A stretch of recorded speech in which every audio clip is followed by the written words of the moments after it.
Guys, welcome back to Aastha study B. आज हम पढ़ेंगे BZYCD 133 डिटेल में। Start with BZYCD 133। आज हम इसके अंदर पढ़ेंगे इंटेग्यूमेट्री सिस्टम और पहला ये ब्लॉक है और पहला ब्लॉक का पहला यूनिट है। इसके अंदर हम इंटेग्यूमेट्री सिस्टम पढ़ेंगे। So let's start. इसकी कुछ स्ट्रक्चर के बारे में देख लेते हैं और इंट्रोडक्शन देख लेते हैं। एम्ब्रियोनिक ओरिजिन देखेंगे, जनरल फीचर्स ऑफ इंटेग्यूमेंट देखेंगे, एपिडर्मिस डर्मिस के बारे में बात करेंगे, ये क्या होता है, फंक्शंस ऑफ इंटेग्यूमेंट, फाइलोजेनी देखेंगे कि फिशेस की इंटेग्यूमेंट कैसी होती है, टेट्रापोड्स की कैसी होती है। Then nails, claws and hooves देखेंगे क्या होता है, horns, antlers, baleen, scales, dermal armour, mucus, colour, ये सब चेंजेस और स्पेशलाइज्ड डेरिवेटिव्स जो होते हैं इंटेग्यूमेंट्स के, ये क्या होते हैं ये भी डिस्कस करेंगे। तो इंटेग्यूमेंट क्या होता है, outer most covering of an animal, composite organ that includes skin and everything derived from or contained in it, forming an essential and dynamic integumentary system। तो एक integumentary system किससे बना होता है, इंटेग्यूमेंट जो कि आउटर कवरिंग होती है एनिमल की, और ये एक कॉम्पोजिट ऑर्गन होता है जो कि इंक्लूड करता है स्किन और जो भी उससे डिराइव्ड होती है चीज़ें वो, और ये काफ़ी एसेंशियल होता है। The surface is the epidermis, जो सरफेस है उसको हम एपिडर्मिस कहते हैं। देन जो उसके बिलो है उसको हम डर्मिस कहते हैं, और उसके जो बिल्कुल नीचे आ रहा है उसको हम बेसमेंट मेम्ब्रेन कहते हैं। तो सबसे ऊपर हमारे पास क्या आ जाता है, सबसे ऊपर हमारे पास एपिडर्मिस आ जाता है, देन हमारे पास डर्मिस आ जाता है उसके नीचे वाला, एंड बेसमेंट मेम्ब्रेन उसके सबसे नीचे। एपी का मतलब भी ऊपर ही होता है, इसी हिसाब से उसको डिफाइन कर रखा है। And integument is the largest organ of the human body. तो largest organ of human body आ सकता है, फिल इन द ब्लैंक्स में क्या आ सकता है कि dash is the largest organ of human body. तो integument answer. In human it makes up some 15% of the weight. तो 15% ऑफ वेट ह्यूमंस में कौन बनाता है, इंटेग्यूमेंट बनाता है। ऐसे ऐसे आ सकते हैं फिल इन द ब्लैंक्स। आगे चलते हैं। Then epidermis and dermis together form some of the most varied structures found within the vertebrates. The epidermis produces hair, feather, baleen, claws, nails, horns, beak and some types of scales. तो epidermis क्या produce करती है, उसके ऊपर hair grow हो जाते हैं या फेदर्स आ जाते हैं, या फिर बेलीन होती है, वो भी स्ट्रक्चर होती है, हम आगे देखेंगे, या क्लॉज आ जाते हैं, या फिर बोन्स, या फिर हॉर्न्स आ जाते हैं, या बीक आ जाती है, या फिर कुछ स्केल्स टाइप आ जाते हैं। तो ये सब जो उसकी स्पेशलाइज्ड स्ट्रक्चर्स फॉर्म हो जाते हैं उसके ऊपर, एपिडर्मिस के ऊपर, वो है। Dermis give rise to dermal bones. तो डर्मिस क्या करता है, उससे हमारी डर्मल बोन्स बनती हैं। देन उसके अलावा ऑस्टियोडर्म्स जो होते हैं रेप्टाइल्स में वो बनाता है। Then collectively epidermis and dermis form teeth as well as denticles and skin of fish. तो कलेक्टिवली जो एपिडर्मिस है और जो डर्मिस है वो क्या बनाते हैं, आपके दांत, टीथ बनाते हैं, आपके डेंटिकल्स बनाते हैं, और स्किन बनाते हैं किसकी, फिश की। देन आगे चलते हैं। Exoskeleton and thickness to resist mechanical injury. तो और एक्सोस्केलेटन भी होता है बॉडीज़ पे, तो वो क्या होता है, किस लिए होता है, थिकनेस भी होती है, वो होती है रेजिस्टेंस। किस रेजिस्टेंस के लिए, मैकेनिकल इंजरी। कोई इंजरी आपको, मैकेनिकल इंजरी, फिजिकल इंजरी ना हो, उसके लिए एक्सोस्केलेटन होती है और थिकनिंग्स होती है। Then integument helps in holding the shape of the animal. तो एनिमल की शेप होल्ड करने में इंटेग्यूमेंट हेल्प करता है। जैसे हम बात करते हैं ना कि अगर कोई सेल है तो उसकी शेप को मेंटेन करने में कौन हेल्प करता है, सेल मेम्ब्रेन हेल्प करती है। ऐसे ही अगर हम बात करें किसी एनिमल की तो उसकी शेप मेंटेन करने में इंटेग्यूमेंट हेल्प करती है, मतलब जो लेयर्स हैं एपिडर्मिस, डर्मिस वगैरह। उसके बाद osmo regulation and movement of gases and ions to and from the circulation are aided by integument in conjugation with other systems. Skin gathers needed heat और radiates the excess and houses sensory receptors. तो sensory receptors और कैसे skin की जो properties है उसके बारे में बात हो रहा है। उसके अलावा ऑस्मोटिक रेगुलेशन और मूवमेंट ऑफ गैसेस जो इन एंड आउट है वो कितना इम्पोर्टेंट है। And skin pigments block some of the sunlight. तो स्किन पिगमेंट्स जो होते हैं वो सनलाइट को ब्लॉक कर देते हैं and hence protect the body from harmful UV radiation. UV radiation से बचा लेते हैं। देन आगे चलते हैं, एम्ब्रियोनिक ओरिजिन के बारे में बात करते हैं। एम्ब्रियोनिक ओरिजिन मतलब कि किसी एक कोई एम्ब्रियो जो होता है या फिर उसकी जितनी भी डेवलपमेंट है उसके बारे में हम बात करते हैं, उसका ओरिजिन पढ़ते हैं कि कहाँ से ओरिजिनेट होती हैं वो चीज़ें, उसके बारे में पढ़ेंगे।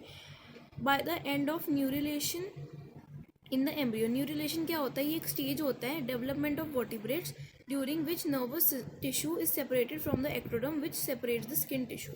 तो न्यूरिलेशन क्या होता है? ये एक स्टेज होता है किस चीज़ का डेवलपमेंट का? वर्टिब्रेट्स के डेवलपमेंट का during nervous tissue which is separated from ectoderm, which is ectoderm से उसे सेपरेट कर देते हैं ताकि वो स्किन टिश्यू से अलग कर सके। उसके अलावा इसके एंड पे, न्यूरिलेशन के एंड पे क्या होता है एम्ब्रियो में? Most skin precursors are delineated. The single layered surface ectoderm proliferates to give rise to multi layered epidermis. तो जो सिंगल लेयर एक्टोडर्म होती है ना वो क्या करती है? वो पॉलीफोरेट करती है। पॉलीफोरेट मतलब और उगना, और जन्म लेना, और चीज़ें को बनना। तो ऐसे और जो सेल्स बन जाते हैं उसको हम पॉलीफोरेशन कहते हैं बायोलॉजी की लैंग्वेज में। तो इधर क्या बोल रहा है? Single layer surface ectoderm proliferates मतलब और बनना शुरू हो गया, to give rise to multi layered epidermis. तो सिंगल से मल्टी लेयर बन गया। The layer deep layer of epidermis the stratum basale. Stratum basale की डीप लेयर होती है। Rest upon the basement membrane. किसके ऊपर होती है? बिल्कुल बेसमेंट मेम्ब्रेन के ऊपर होती है।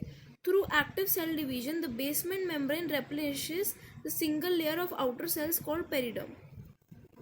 और एक्टिव सेल डिवीजन मतलब सेल डिवीजन वही पॉलीफोरेशन, सेल डिवीजन होता गया, एक्टिव सेल डिवीजन लगातार होता गया। उससे क्या हुआ? जो बेसमेंट मेम्ब्रेन क्या होती है वो रिप्लेनिश कर देती है किसको? सिंगल लेयर जो होती है ना, ऐसे सिंगल लेयर जो होती है उसको रिप्लेनिश मतलब और बना देती है और अच्छा कर देती है, कॉल्ड पेरिडर्म, जिसको हम पेरिडर्म कहते हैं। ठीक है, देन नेक्स्ट चलते हैं, ये कुछ डायग्राम्स देख लेते हैं। ये डायग्राम में है cross section of representative vertebrate embryo. ये वर्टिब्रेट एम्ब्रियो का डायग्राम है। देन ये जो है ये क्रॉस सेक्शन किसका है? हाँ, ये है cross section of stratified layers. ये cross section of stratified layers. तो जो ए पार्ट है, ए पार्ट मतलब कि ये डायग्राम और ये डायग्राम जो है ये क्रॉस सेक्शन है किसका? वर्टिब्रेट एम्ब्रियो का। और ये जो नीचे वाला डायग्राम है बी डायग्राम, ये है हमारे पास स्ट्रैटिफाइड लेयर्स जो बता रखी हैं, जो कि जिसके ऊपर क्यूटिकल भी प्रेजेंट होता है। देन इसके पार्ट्स देख लेते हैं। इसे डर्माटोम कहते हैं, इसे मायोटोम कहते हैं और इसे स्केलेटोम कहते हैं। देन ये जो होता है एक्टोडर्म होता है बाहर वाली लेयर। देन ये जो है डर्माटोम, मायोटोम और स्क्लेरोटोम को एक साथ कहते हैं सोमाइट। देन अगर हम इसका और ट्रांसवर्स और क्रॉस सेक्शनल एरिया देखते हैं और क्रॉस सेक्शन देखते हैं हम इसका, तो इसे और काट के हमने जब देखा तो अंदर का डर्माटोम हमें देखा, मायोटोम दिखा जिसके अंदर बहुत सारे सेल्स ऐसे हैं डिफ्रेंशिएट हो रखे हैं। देन ये बेसल मेम्ब्रेन है और ये न्यूरल क्रेस्ट है। ये देख रहे हैं न्यूरल टिश्यूज़ वगैरह और न्यूरल सेल्स हैं। तो ये न्यूरल क्रेस्ट सेल्स हैं माइग्रेटिंग टू डर्मिस, जो डर्मिस के पास जा रहे हैं। और ये है हमारे पास पेरिडर्म और ये है हमारे पास स्ट्रेटम बेसल। देन नीचे आते हैं, ये है म्यूकस क्यूटिकल, ये basal lamina, lamina basal lamina होता है। देन क्रोमैटोफोर, क्रोमैटोफोर मतलब कि क्रोमा मतलब कि कलर, तो कलर प्रोड्यूसिंग है। और देन ये स्ट्रेटम कॉम्पैक्टम, ये स्ट्रेटम कॉम्पैक्टम है, ये डर्मिस है, ये हाइपोडर्मिस है। हाइपो, अच्छा हाइपो का मतलब होता है नीचे, हाइपो का ये मतलब समझना कि ऊपर, ऐसा नहीं होता। हाइपो का मतलब होता है नीचे और एपिडर्मिस का मतलब होता है, एपी का मतलब होता है ऊपर। तो एपिडर्मिस मतलब डर्मिस के ऊपर और हाइपोडर्मिस मतलब डर्मिस के नीचे। तो सबसे ऊपर कौन सी लेयर हुई? Epidermis, then dermis, then hypodermis. और एपिडर्मिस और डर्मिस के बीच में एक बेसमेंट मेम्ब्रेन है जिसको हम बेसल लैमिना कहते हैं।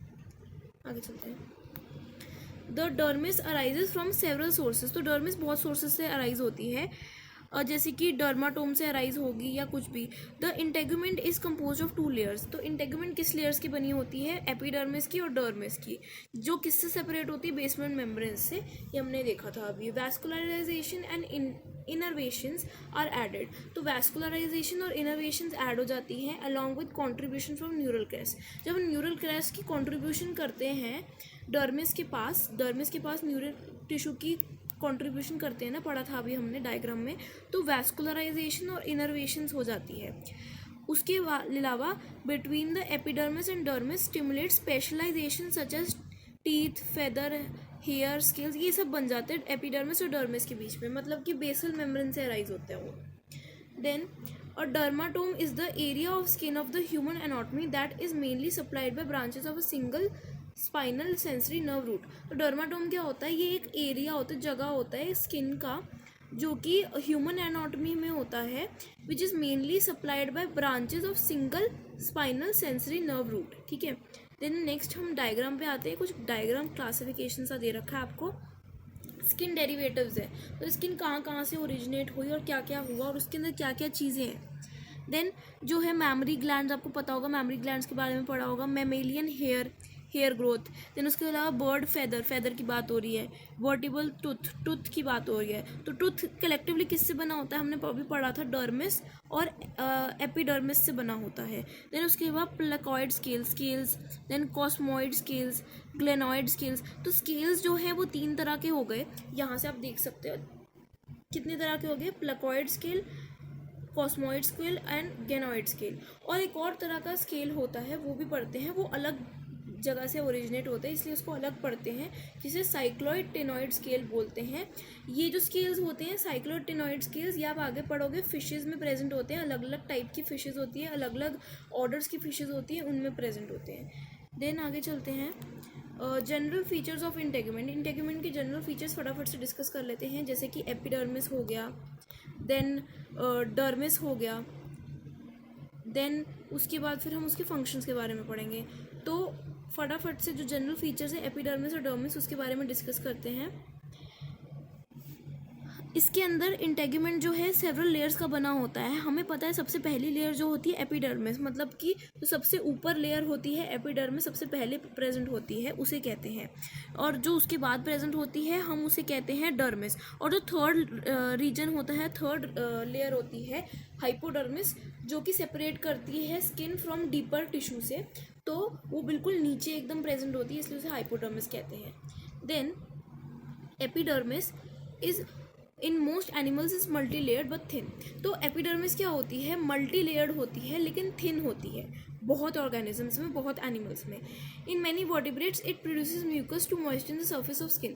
बहुत उस ऑर्गेनिजम्स में, बहुत वर्टिब्रेट्स में स्पेशली क्या होता है कि वो म्यूकस प्रोड्यूस करते हैं, मतलब उनके ऊपर म्यूकस ग्लैंड्स प्रेजेंट होते हैं ऐसे, जो कि म्यूकस प्रोड्यूस करते हैं और वो मॉइस्चर कर देते हैं स्किन को। In fishes mucus seems to afford some protection from bacterial infection, ठीक है, and helps ensure the laminar flow of water across the body surface, important function. In animals mucus probably serves similar roles and additionally keeps in the skin from drying during the animal's sorits onto land, मतलब animal का land पे आने पे, ठीक है। तो ये भी इसका इंपॉर्टेंट फंक्शन। देन आगे चलते हैं, terrestrial vertebrates. The epidermis covering the body often forms an outer keratinize और कॉर्निफाइड लेयर। देखो यहाँ से कितने सारे ना आपके फिल इन द ब्लैंक्स बन सकते हैं, जैसे कि केराटिनाइज या कॉर्निफाइड लेयर को आप फिल इन द ब्लैंक में डाल सकते हो। जैसे कि मैं बोल दूँ, in terrestrial vertebrates the epidermis covering the body forms an outer dash, तो केराटिनाइज और कॉर्निफाइड लेयर, जिसको हम स्ट्रेटम कॉर्नियम के भी कहते हैं। This layer is composed of mostly differentiated dead cells. New epidermal cells are formed by mitotic division. Then, primarily in the deep epidermal stratum basal, these cells push more superficial ones towards the surface, where they tend to self-destruct in an orderly fashion. During this process, keratinization. तो ये भी पढ़ सकते हो आप, ये भी बहुत important है। They all went inside kitchen. Then the dermal scale dermal scale and epidermal scale की बात करते हैं। डर्मल स्केल वो हुआ जो डर्मस के ऊपर प्रेजेंट है, उस स्केल को डर्मल स्केल कहते हैं। एंड एपिडर्मल स्केल वो हुआ जो एपिडर्मिस के ऊपर प्रेजेंट है, ठीक है। देन आगे चलते हैं। डर्मिस क्या होता है? It is the most conspicuous component of dermis is the fibrous connective tissue. तो मोस्ट कॉन्स्पिकुअस दिखने वाला जो चीज़ है वो है फाइब्रस टिश्यूज़, ठीक है। यहाँ से भी आ सकता है। कोलाजन फाइबर्स है, कौन से फाइबर्स है आपसे पूछ सकता है, फिल इन द ब्लैंक में या वन वर्ड में आपसे पूछ सकता है। कोलाजन फाइबर्स है। The upper layer lies directly below the basal membrane that separates it from dermis. तो अपर लेयर जो लाई होती है वो बेसल मेम्ब्रेन को सेपरेट करती है फ्रॉम एपिडर्मिस, ठीक है। तो ये डर्मिस क्या होती है? बेसल लेयर और एपिडर्मिस को डिफरेंशिएट करती है, ठीक है। उसके अलावा फिर it is compose of loosely packed cells. The layer below it has more tightly packed cells and is called stratum कॉम्पैक्टम।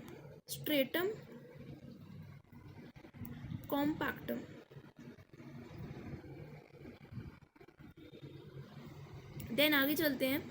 हम लेते हैं कि जो डर्मिस अटैच होती है स्किन को, मस्कुलरेट करती है lying below. It also includes nerves, blood vessels and pigment cells, basis of feathers, hair etcetera. तो ये जो उसके ऊपर ग्रो होती हैं। उसके बाद डर्मल बोन्स जो होती हैं, जो बोन्स उनसे ओरिजिनेट हुई वहाँ पे उस पोजीशन में है तो उनको डर्मल बोन्स कहते हैं। They are prominent in ostracoderm fishes but appear secondary even in derived groups such as in some species of mammals, ठीक है। तो फंक्शंस ऑफ इंटेगुमेंट पढ़ते हैं, फिर इस वीडियो को एंड करते हैं। तो फंक्शंस ऑफ इंटेगुमेंट क्या है? It protects the internal soft tissue and organs from damage, microbes and abrasions, ठीक है। It is first defense in the immune system. तो first defense in immune system यही होता है कि आपकी स्किन होती है, इंटेगुमेंट होती है, जो first defense in immune system होता है। ये चीज़ याद रखना, बहुत इंपॉर्टेंट फंक्शन है, बहुत इंपॉर्टेंट पॉइंट है। Inner skin there are tiny oil glands. तो ऑयल ग्लैंड्स होते हैं, मतलब ऑयल ग्लैंड्स को हम और क्या कहते हैं? सेबेशियस ग्लैंड्स कहते हैं।